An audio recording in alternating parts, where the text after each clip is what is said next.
Today we're looking at section 2.8, finding the base. So we've done sections before where we were finding the percentage, we were finding the percent, now we're going to find the base.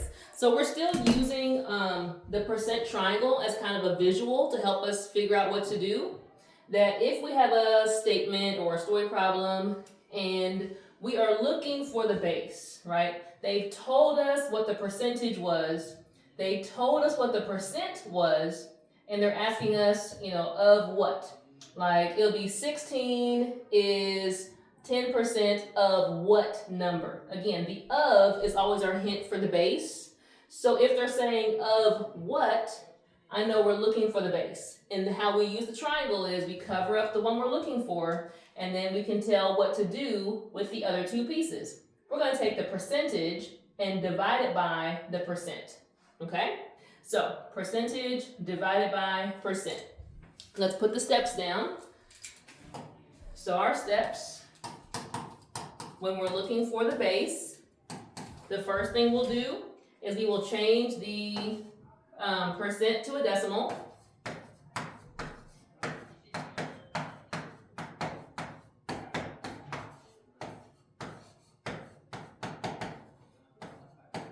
So that's like if we're saying, 16 is 10% of what? That 10%, we'd be changing that to a decimal. Once it's a decimal, now we know that we're going to divide. Now be careful. We're going to be dividing the percentage by the percent. That would mean that if this were a fraction, the percentage... The percentage would be on the top, the percent would be on the bottom. Or if you're doing a long division, it's going to look like this. That it's the percentage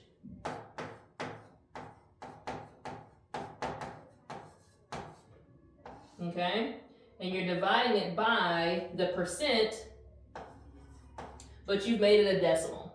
So it'll be like 0.10 dividing into 16, if we're using that example that I was using, okay? So we've changed our percent to a decimal, and now we're going to divide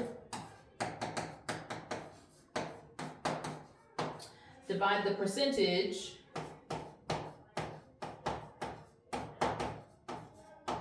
by the percent.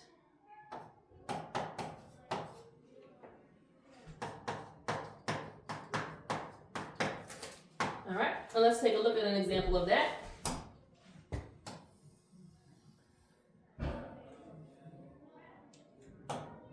And this is example 2.8. And it says 16 is 25% of what number?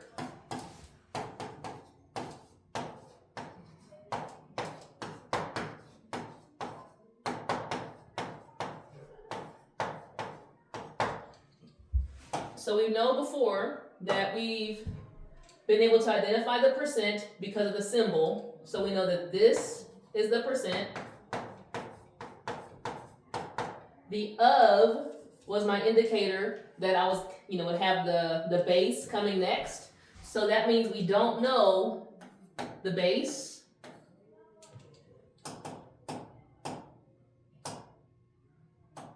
Here we go. I was going to say that the base is what we don't know. It's our question mark, okay? And that would leave the 16 to be the percentage. That portion of the base, the percentage of the base, all right? So our steps tell us to take the percent and rewrite it as a decimal. So 25%, we know the decimal, they don't see a decimal, we know it's here to begin with. Moving it 2 places away from the symbol makes it 0.25. So we're going to divide 0.25 into the percentage.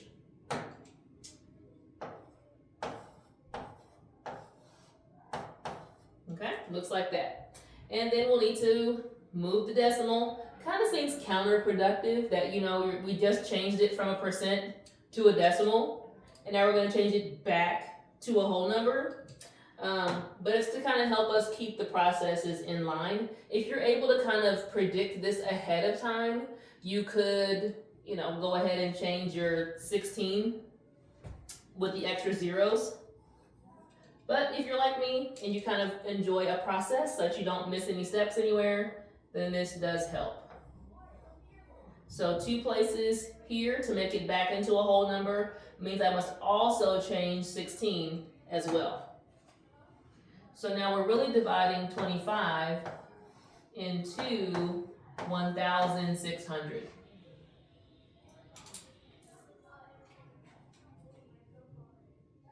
All right, so we would say that we can do 25 times, times 4 would be 100, times 5 would be 125, times 6 would give us 150. Bring down the 0. 25 into 100 would be 4. So we know that our answer is 64. Because we're looking for the base, the number comes out exactly as it is. We're not having to change it back into a percent or anything like that because we already know the percent. The base just comes out as a whole number. Or it could be a decimal, but you would leave it a decimal. Don't change it to get it out of being a percent. Same process for the last example. It's just instead of giving us the numbers specifically, they put it in a little story. So it says, there are 12 girls in Mr. Cooper's class. The girls make up 40% of the class. How many students are in the class? All right, so we know there's 12 girls in the class and that the girls are the 40% of the class. How many students are in the class? So the 40% of the class, okay? So like this statement here, when it says the girls